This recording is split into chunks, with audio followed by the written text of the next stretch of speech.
Hey everybody, what's up? It's Babylonius from peakofserenity.com here with the first of my Mythic Sanctum of Domination commentary and guide videos. We're going to be starting off with Eye of the Jailer, mostly because I've only done Terragru once and it's a relatively easy fight, and I spent most of it dead because nobody soaked my chain. So once I get that a nice clean kill, I'll upload a video and stuff and do a similar commentary. But we're going to get started with Eye of the Jailer. For this, it is the second boss in Sanctum of Domination. Generally, a single target boss. You'll see in this pull that I did choose to go with more AoE setup talents. I went with Dance of Chi-Ji, and really that's kind of up to your group comp. After our first kill, and we had just more damage, I went back to single target focus with hit combo and whatnot. But if you want just a little bit more cleave, you can use Dance of Chi-Ji, kind of your standard setup for your talents for AoE. But again, it really functionally is more of a single target fight. More of it is magic damage, so you'll want to use diffuse magic. The only thing that I will say that a lot of people don't realize is if you do choose to use Chi Burst, if you shoot it at the jailer, it just kind of right off the edge, so it will not actually hit the jailer. You can still use it to hit ads, but you cannot hit the jailer with it, which is why I went with Chi Wave for this. You can use Eye of the Tiger certainly as well. But again, single target fight, relatively easy. Ads that spawn, you can use Touch of Death on the ads, get a little bit of extra damage. But really your focus is going to be on burning the Eye of the Jailer and then the other eyes that spawn in the intermission phases. So as you can see, this is kind of your standard, first phase. Here I got the slow, rolled out. The boss has a very large hitbox, so you really don't have to worry. You shouldn't have to worry about getting hit by things or being out of range. But I did miss using Touch of Death on that first ad. You'll see here I run back in, put down Transcendence, and then run out. You can use Transcendence to jump the eye. So you'll see I wait here, wait until it is on the other side safely, use Transcendence to port back. There's a huge window for you to do that, so really play it extra safe. Just make sure that you're not locking yourself in your global cooldown when doing that. So here, this is the first intermission phase. We have the eye, the Death Seeker eye becomes the priority. Very big focus that you want to get onto your as much damage as possible. A lot of guilds do different ways for things. We chose just to burn down either side. Some guilds will switch back and forth. We chose to go this way. But again, this is really just single target, which is why in kind of future weeks I'm just going with single target talents, although I did use AoE talents on our first kill. You'll get a little dot. I don't know if I'll get it during this one, but if you get a little dot, you want to drop those puddles. There we go. Here's one. So ideally you drop the puddles far away. It's a good time to use Touch of Karma because the puddles do deal quite a lot of damage. But really, there's also a lot of damage just kind of going out generally, so you'll want to make sure that you're kind of rotating through your cooldowns. You'll see that we'll get to 7 stacks here. You could get as high as 8 or 9. So you'll see I popped Diffuse Magic just to kind of help with healers, alleviate some of that damage. And then we're right back into, phase 1 over again. So that's just rinse and repeat.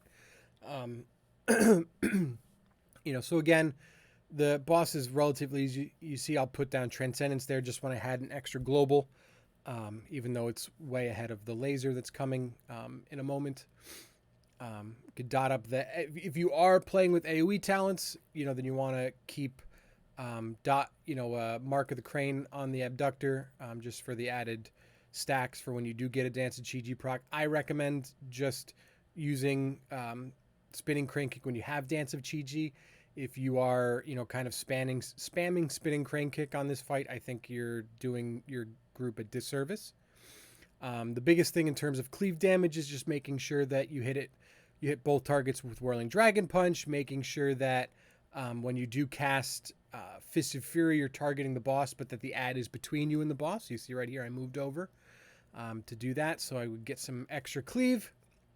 But really, the biggest thing is making sure just that one ad is dead before the next one comes, and that the ads are as close to dead when you go into the next phase.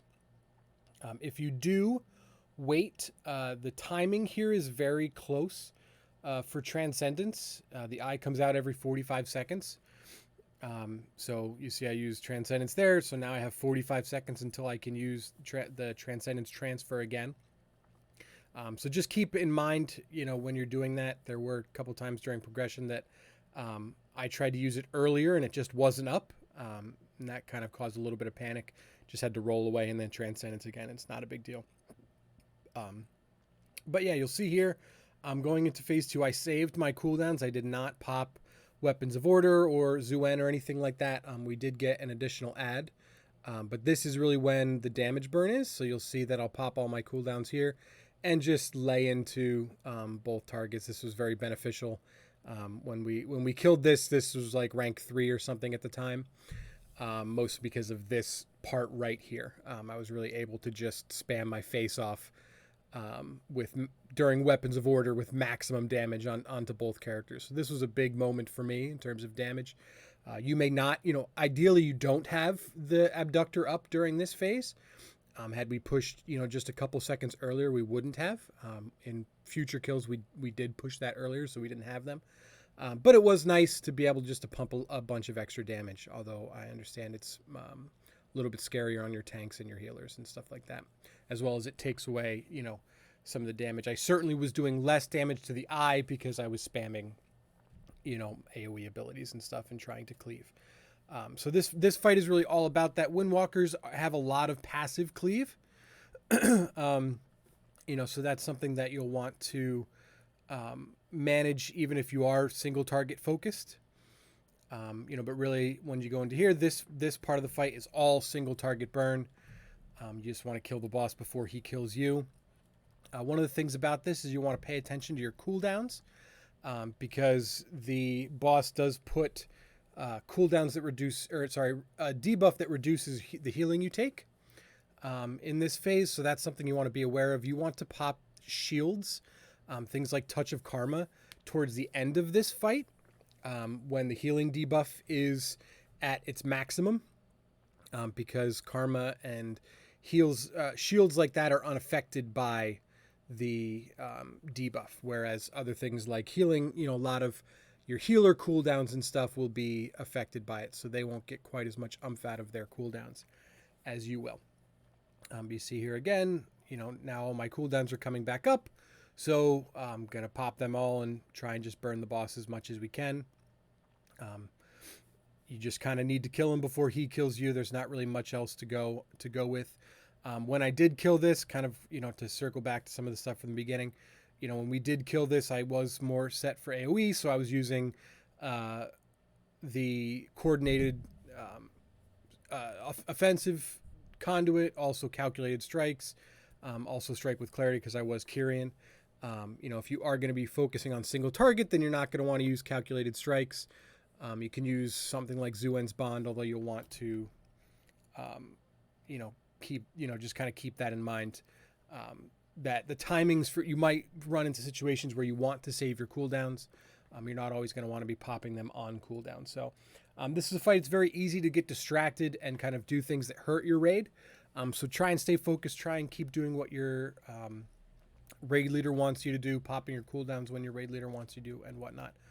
But other than that, it's a very simple, second fight. I thought it was a really great fight. It's not a great fight for Windwalkers, just because most of it is single target, but you do get a little bit of that extra cleave.